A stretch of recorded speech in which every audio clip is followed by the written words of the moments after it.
whatever we want to talk about, we're going to talk about it. What's up, guys? Welcome to another episode of E4 Explicit Podcast. I'm Corey, and this is Antony Davies, a professor, and I will let you kind of tell me your background. I'm Associate Professor of Economics at Duquesne University and the Milton Friedman Distinguished Scholar at the Foundation for Economic Education.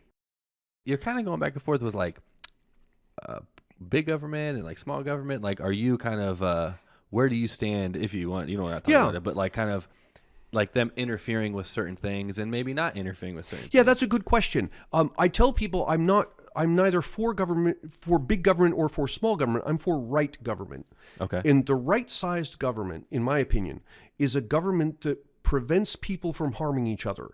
And that includes not just preventing me from beating on you or vice versa, but also prevents me from dumping waste onto your yard or into the air. That's also harming other people. Sure. So a government that prevents people from harming each other, but otherwise leaves them alone. So that's a government that would have, we'd have environmental laws. Certainly, we'd have tort laws. The government would be enforcing contracts. We would have police to prevent theft, but you wouldn't have things like a minimum wage or things like drug laws, where the government is stepping in to two people who are otherwise coming to some agreement between themselves. Yeah. It doesn't involve anybody else. And the government's saying, no, you cannot make this agreement. Yeah. We're going to set rules for this. That's a problem. So like what if you don't have those, like the marijuana thing, how that was like the war on drugs was like this major thing. Yeah. And now it's legal. So it's Right, like, yeah. So you're saying that, so what would be in place for that? Like instead, like we would just do our thing and like. Yeah, we just do our thing.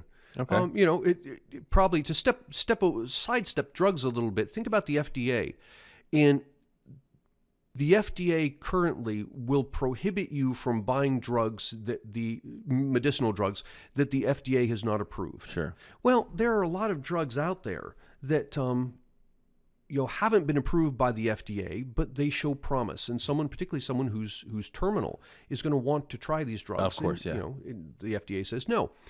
Now, that's bad government, because you've got a person, the sick person, and you've got one party, the sick person, and the other party, the pharmaceutical company, and they're willing to come together to transact business, and the government is stepping in and saying no.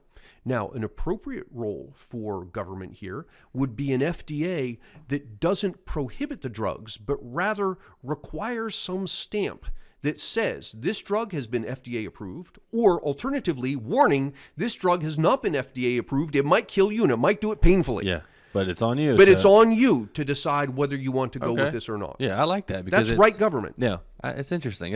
Because I'm not a fan of like I like the government, but you made a good point earlier when you said, like, it seems like you think that the government kind of has like the right intentions, but like economically sometimes makes like stupid choices, whatever party, doesn't matter, but like, and then that eventually affects us throughout history. Like I never knew about like the Social Security thing and like the health insurance for jobs. I've always wondered, why is my job responsible for my life and like my health care and all that dates stuff. back to the early 1900s and wage controls. But that makes so much sense. Yeah. Like and what if we got rid of that now? What would happen? Like if jobs were like, we're not going to cover your health insurance, would we just make more money since we don't have those regulations anymore on pay and stuff, or what? Yeah, in part you'd be earning more money, but in part you'd be spending more, because now you're going to be responsible for the health insurance itself. I think at the end, the great benefit is less in terms of how much I'm spending than it is in a reduction of the inefficiencies. So we waste a tremendous amount of resources forcing our system, from worker to employer to insurance to hospitals, to be compliant with the rules that the government has put in. And so you can look at, over time, the number of people that hospitals employ who have nothing to do with patients. All they have to do with is making the hospital compliant with government, and that increases, while the number of people who actually care for patients is nurses and doctors. Just rises with population. You find the same thing with higher education, teachers versus administrators. And so one of the things that such a plan would do would be to eliminate all of that. because there's no longer. Would you still have administrators? Certainly, because there are things, you want to be careful that your insurance covers appropriate things and it's being used, not abused, this kind of Sure. thing. So you're going to have administrators, but you don't have to have this huge cadre of administrators Yeah. who have to basically, their only job is to interface with government. Yeah. No, my mom is she works for a big Atlantic General out in on the Eastern Shore, and she runs like the billing department. Yeah. And it's like it's a story she tells me of like just the annoying part of her job. There's like an entire department of just nothing but people dealing with claims and insurance and all this other stuff. When like like you said, there's way more of those people than there are like doctors and nurses and stuff. Yeah.